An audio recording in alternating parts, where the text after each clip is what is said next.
इस मंदिर में पूरी तैयारी के साथ जाना चाहिए क्योंकि ये बहुत शक्तिशाली है।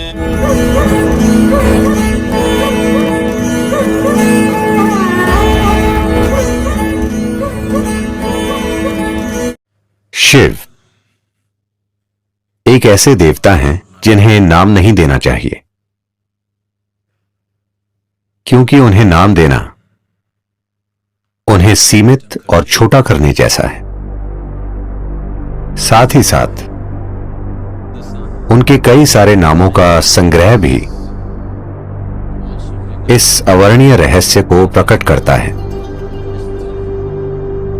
कि वो कौन है, या इस अवर्णीय रहस्य को कि ये सृष्टि क्या है। उनके तमाम रूपों में काल भैरव या महाकाल एक महत्वपूर्ण और साथ ही उग्र रूप है। महाकाल के रूप में वो समय के स्वामी हैं।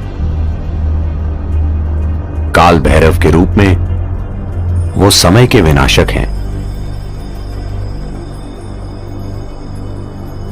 Kala means time. काल का अर्थ है समय। समय का आपको जो अनुभव है वो बस अस्तित्व का चक्र में घूमना है। पृथ्वी एक बार घूमती है, वो एक दिन होता है। चंद्रमा पृथ्वी का चक्कर लगाता है, उसे एक महीना कहते हैं। पृथ्वी सूर्य का चक्कर लगाती है, वो एक साल हो जाता है। हर चीज जिसे आप समय मानते हैं, आपकी घड़ी भी चक्रों से जुड़ी है। हर चीज जो भौतिक है वो चक्रीय प्रकृति की है। अणु से लेकर ब्रह्मांड तक हर चीज जो भौतिक है वो स्वाभाविक रूप से चक्रीय प्रकृति की है और अपने भौतिक अस्तित्व के कारण और आप जो हैं उसकी भौतिक प्रकृति के साथ आपके जुड़ाव के कारण आपको समय का बोध है।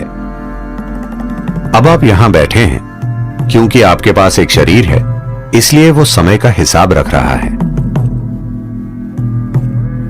जब आप जीवन की चक्रीय गति से मुक्त हो जाते हैं तो हम कहते हैं कि आपने मुक्ति पा ली है या मोक्ष पा लिया। तो जो लोग मुक्ति की चाह रखते हैं, जो लोग मोक्ष प्राप्त करना चाहते हैं, उनके लिए ये आयाम जिसे हम महाकाल कहते हैं सबसे ज्यादा महत्वपूर्ण हो जाता है।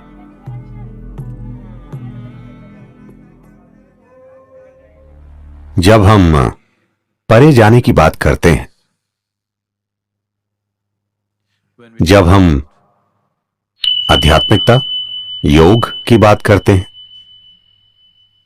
हम देखते हैं कि किस तरह समय और स्थान की सीमाओं से परे जा सकें, क्योंकि समय और स्थान अस्तित्व की भौतिकता से जुड़े हैं। एक बार आप आध्यात्मिक होने की चाह करते हैं, उसका यह अर्थ है कि आप भौतिक से अधिक कुछ होने की चाह कर रहे हैं। एक बार आप भौतिक से कुछ अधिक हो जाते हैं, That means you are aspiring to be beyond. उसका अर्थ है कि आप समय और स्थान की सीमाओं से परे जाना चाहते हैं।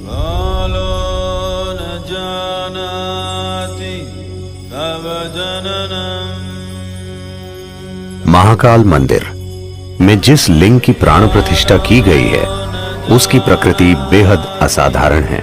यह आपको अस्तित्व की जड़ों से हिला देगा। यह प्राण प्रतिष्ठा वाकई अद्भुत है। इसका एकमात्र मकसद है कि ये किसी तरह आपको विलीन कर दे। इस मंदिर में पूरी तैयारी के साथ जाना चाहिए क्योंकि ये बहुत शक्तिशाली है और कमजोर दिल वालों के लिए नहीं है। यह आपको अंदर से हिला देता है।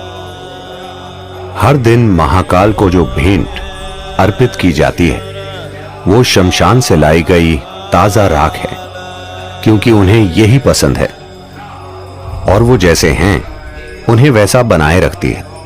दुर्भाग्य से मैंने सुना है कि We be getting so bloody civilized. हम इतने सभ्य होते जा रहे हैं।